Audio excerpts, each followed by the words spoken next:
mau beragama dengan agama yang nggak setara, yang tidak menyuarakan kesetaraan. Nggak mau aku. Tapi bagi orang Islam yang nyaman dengan ketidaksetaraan itu nggak masalah.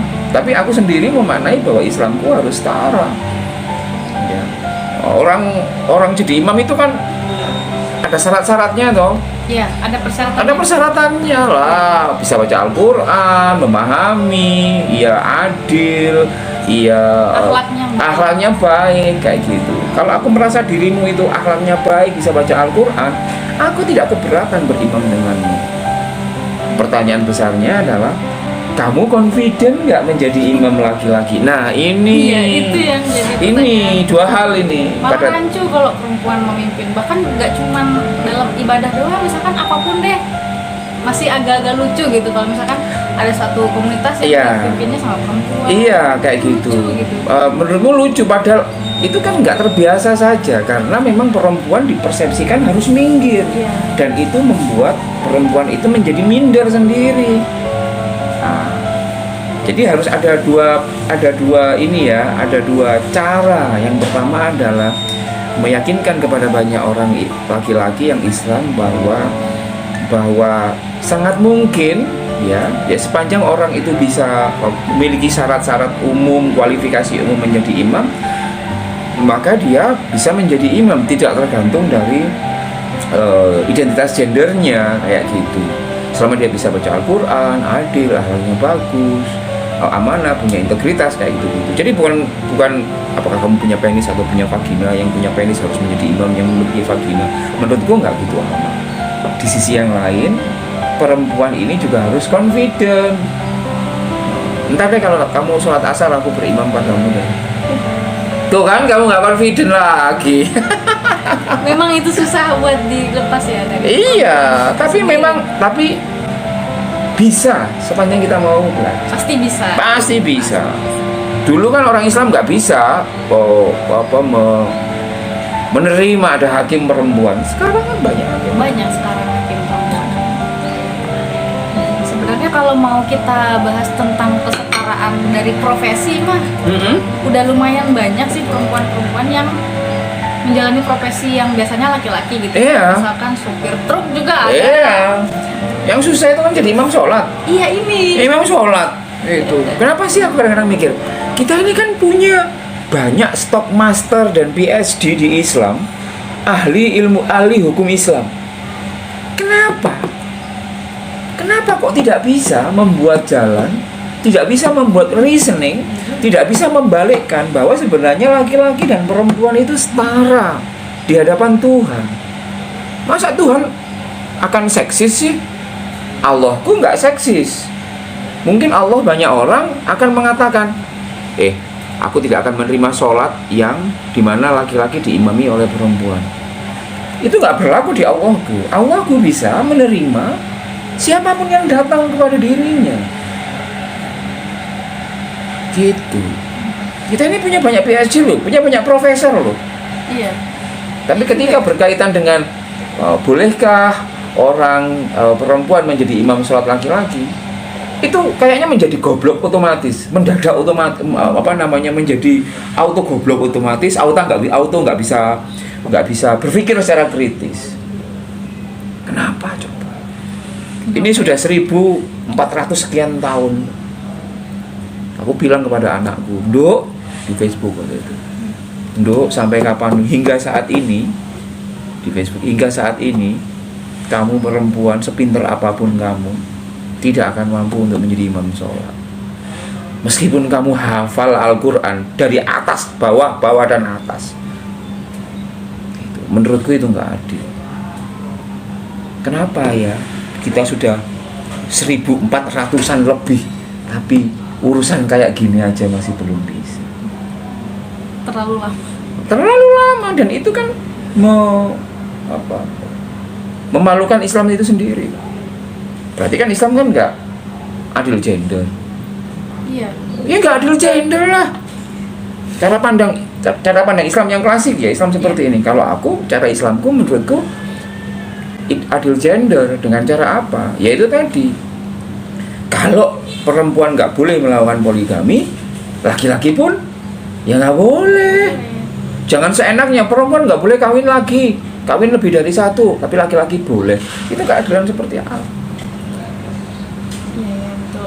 Yang Neng Rina tangkap di sini, Gus, ada kelompok pro yang tadi disinggung di awal ya. Oknum ini tuh mempopulerkan si ayat yang menganjurkan poligami itu. Itu saja, dan dalil-dalil yang lain tidak dipopulerkan. Nah, jadi sebenarnya nggak apa-apa. Itu kan hak dia kan. Ini kan democratic country.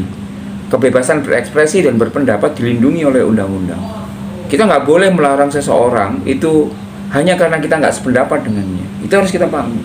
Kalau yang pro poligami itu mengkampanyekan pro poligami, ini oke, nggak masalah. This is free country. Kita yang misalkan lebih pro pada monogami, ya kemudian kita ngomong monogami. Kamu tahu nggak ayat itu asbabun nuzulnya kayak apa? Kalau nggak salah menurut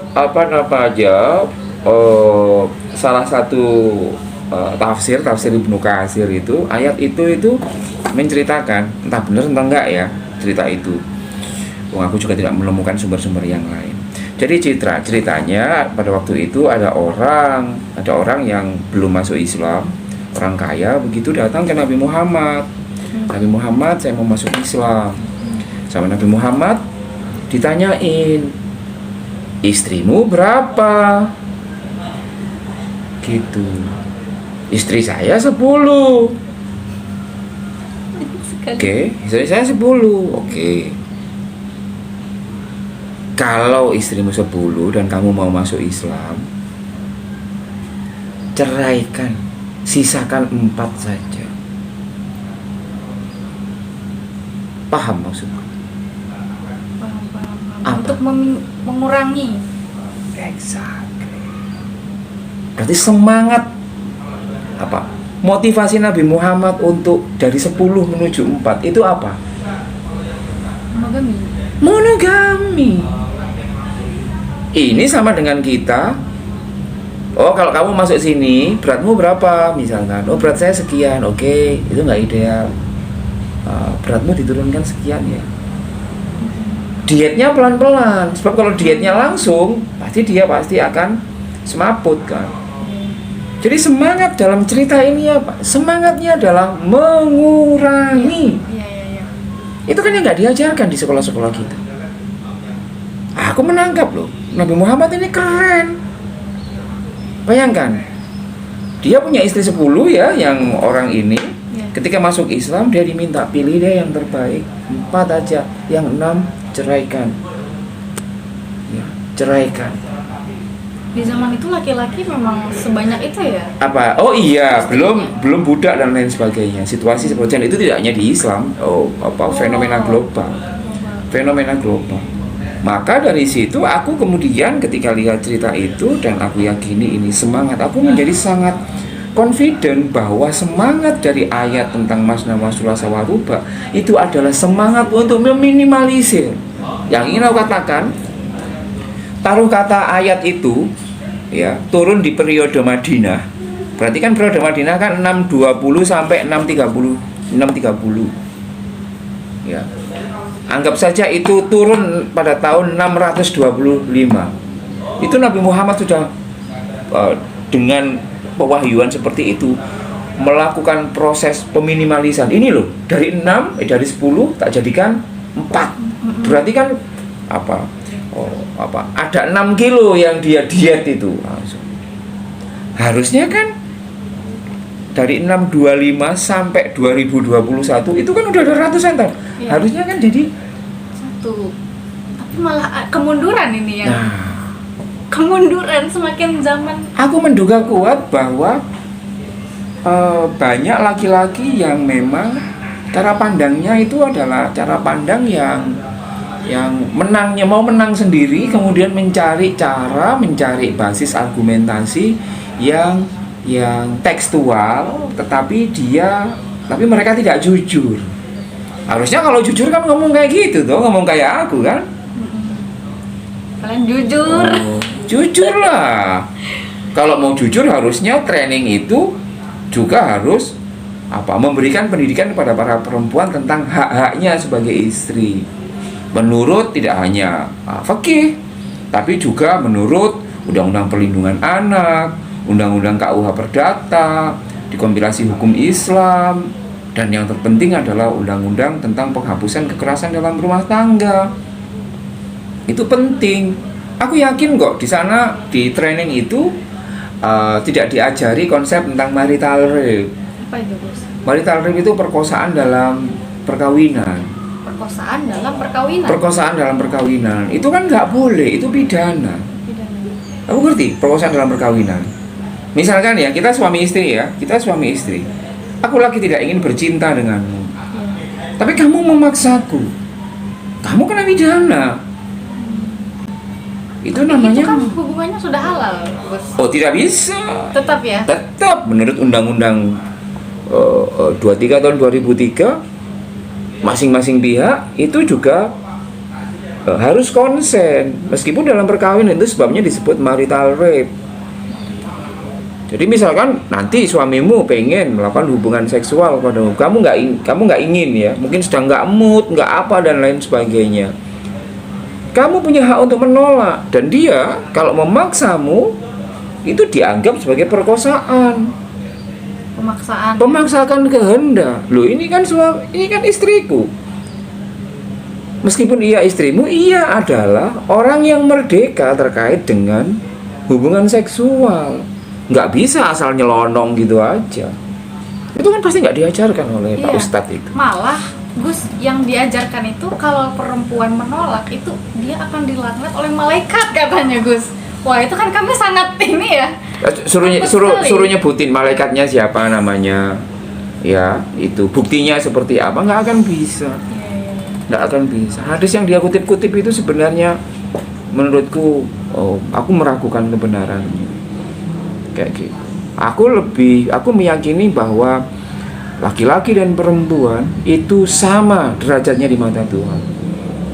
Ya ayyuhalladzina amanu inna khalaqnakum min dzakarin wa unsa wa ja'alnakum syu'uban wa qabaila lita'arafu inna akramakum indallahi atqakum.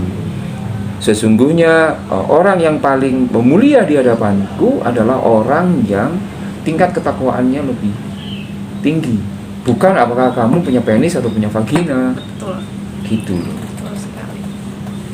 Jadi menurutku nggak tahu ya, kalau ada orang yang mengkutip ayat itu untuk melegalkan, untuk menakut-nakuti istrinya supaya boleh, itu menurutku insecure banget. Laki-laki sangat insecure. Iya kan, laki-laki sangat insecure. Jadi kalau ada orang laki-laki sedang horny, dia tidak bisa merayu pasangannya, ya, dia punya keterbatasan untuk membujuk atau kemudian mempersuasi pasangannya supaya ia mau bercinta. Tiba-tiba lalu dia pakai ayat, awas kamu kalau nggak mau melayaniku, kamu akan dikutuk oleh malaikat sampai subuh. Iya betul, Ustaz. Iya, sampai subuh. Menurutku itu laki-laki yang insecure, laki-laki yang tidak punya konfidensi untuk bisa mempersuasi dan mendekati pasangannya. Orang-orang seperti ini tuh tidak hanya butuh ayat, tapi ia butuh bagaimana seni berkomunikasi. Iya, justru insecure laki-laki. Insecure, nggak pede kan. Jadi tolong Ustadz, ajari juga laki-laki supaya tidak insecure. Luar biasa. Laki-laki juga seharusnya harus jujur dan insecure, jangan insecure. Laki-laki yang confident itu adalah laki-laki yang menurutku ia tidak memaksakan kehendaknya, dan ia tidak menggunakan model intimidasi kepada siapapun agar keinginannya bisa terpenuhi. Apa hebatnya bisa mendapatkan sesuatu hal dengan cara intimidasi, dengan cara kekerasan? Menurutku nggak ada hebatnya sama sekali. Termasuk tidak ada kehebatan apapun bagi siapapun laki-laki yang merasa berhasil memaksakan kehendak dalam urusan seksual dengan cara membawa ayat-ayat intimidatif terhadap perempuan. Bagiku itu nggak gue banget. Nggak gue banget. Aduh, ngobrol sama Gus Aan ini memang kebawa suasana, jadi benar juga gitu yang ada di kenyataan di kehidupan kita kan laki-laki selalu ini ya merasa menang, harus menang ya, subordinasi terus gitu sama perempuan. Bicara tentang insecurity laki-laki, kalau yang paling terbaru lagi nih apa namanya yang viral, ada yang pangkatnya tuh polisi, Gus. Polisi itu pacaran, ini masih pacaran sih Gus. Oh, yang di Mojokerto kemarin itu, ya ampun, itu dekat dengan rumahku ya. Itu dekat dengan rumahku. Aku benar-benar merasa sangat berduka atas peristiwa itu, Mbak Novi ya. Ya, dia orang pinter, dia sedang menyelesaikan kuliahnya di Universitas Brawijaya, alma maternya adikku. Kalau tidak salah dia kemarin ada upload foto itu sedang micro teaching gitu kan, praktek mengajar kayak gitu. Kita mengucapkan belasungkawa juga ya atas meninggal. Dan aku atas meninggalnya Novi yang menurutku sangat tragis. Menurutku dia adalah pahlawan. Bagaimana seorang perempuan itu melakukan perlawanan terhadap ketidakadilan itu. Nah, orang-orang seperti ini menurutku ia adalah kekasih Tuhan, karena ia berani untuk memberikan dirinya, nyawanya untuk menyampaikan gagasan, statement kepada publik bahwa ini ada masalah kayak gitu. Ini ada masalah. Menurutku ini terjadi karena menurutku terdakwa tidak memiliki cukup cara untuk bisa memperlakukan orang lain dengan baik. Seperti yang tadi aku sampaikan, banyak laki-laki yang insecure. Masa mau mencium saja harus membius orang? Iya, dikasih bius dan lain sebagainya. Obat tidur, kemudian berarti kan dia melakukan hubungan seksual secara tidak konsen, itu perkosaan.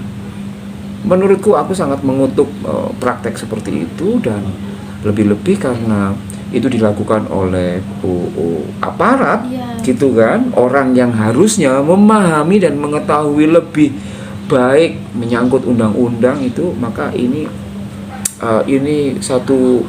satu aib tersendiri, satu kelemahan sendiri bagi kepolisian untuk memastikan hal seperti ini tidak terjadi lagi. Pelaku harus dihukum seberat-beratnya. Polri juga harus melakukan evaluasi betul, termasuk yang terpenting adalah meletakkan lagi pondasi yang sangat kuat bagaimana sensitivitas gender di dalam setiap pengajaran dan pendidikannya. Aku ingin mengatakan kepada Kapolri Pak Listio, ya. Semoga Pak Listio nanti. Iya, Pak. Aku yakin di kepolisian itu sudah mengimplementasikan tentang perspektif keadilan gender. Tapi kasus Bribda ini dan Novi ini juga menunjukkan kepada publik bahwa kok bisa seperti itu. Itu artinya perlu lagi polisi-polisi kita untuk bisa diajari, untuk dipastikan lebih mengetahui bagaimana berelasi asmara yang itu tunduk dan sesuai dan menghargai kepada pasangan itu, bukan malah melakukan praktek-praktek pidana, praktek-praktek yang itu menista dan lain sebagainya. Ini evaluasi benar, dan yang selanjutnya sih ini barangkali adalah petunjuk dari Tuhan, petunjuk dari Allah bahwa sebenarnya kita membutuhkan segera harus mengesahkan rancangan undang-undang tentang tindak pidana kekerasan seksual. Menurutku itu penting. RUU TPKS ya, seperti itu. Akhir-akhir ini memang Neng Rina sering banget mendengar isu-isu kekerasan ya, perempuan yang menjadi korbannya, kayak yang seorang istri yang laporin suaminya karena pulang mabuk-mabukan, istrinya yang dipidanakan 1 tahun penjara kan. Itu juga catatan khusus itu kepada kepolisian. Banyak sekali gitu. Kecewa kalau aku melihat polisi kayak gitu, kecewa, ya ampun, kurang apa toh, aku bilang begini. Kami nggak apa-apa loh, pajak kami. Jadi polisi itu kan, polisi dan aparat negara itu kan dibayar dari pajak dan retribusi kan. Aku juga membayar. Aku mengatakan begini, sebagai pembayar pajak, aku kecewa. Kalau kemudian misalnya kepolisian atau ASN yang lain mengatakan, kami nggak punya duit untuk mentraining aparat kami supaya lebih ini, ya sudah, naikkan aja pajakku supaya kamu lebih pintar. Kurang apa? Gitu. Harusnya menjadi pengayom, bukan malah menjadi predator bagi masyarakat itu. Kasihan Polri, itu loh. Kasihan Polri, citranya kan sudah bagus. Lalu dirusak seperti ini. Sekarang Polri jadi mengecewakan kita semuanya yang harusnya jadi tempat kita untuk berlindung, mengadu gitu. Tapi justru mereka sendiri. Betul, harusnya Polri juga bisa memberikan keteladanan. Ya, Pak Kapolri menurutku, saya mendukung Pak Kapolri untuk bisa lebih memberikan keteladanan.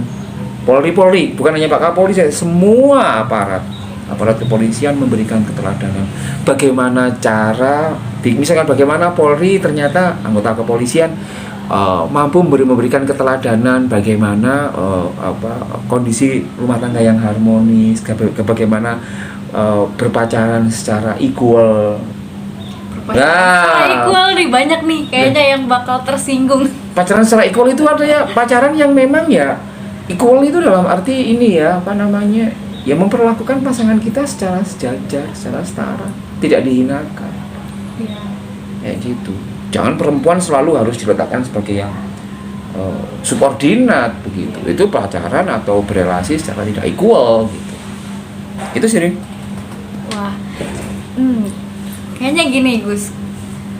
Pembahasan seperti ini tuh kayaknya gak bakalan bisa selesai 2-3 jam. Kayaknya kalau kemarin aja acara berjam-jam kan di GKJ.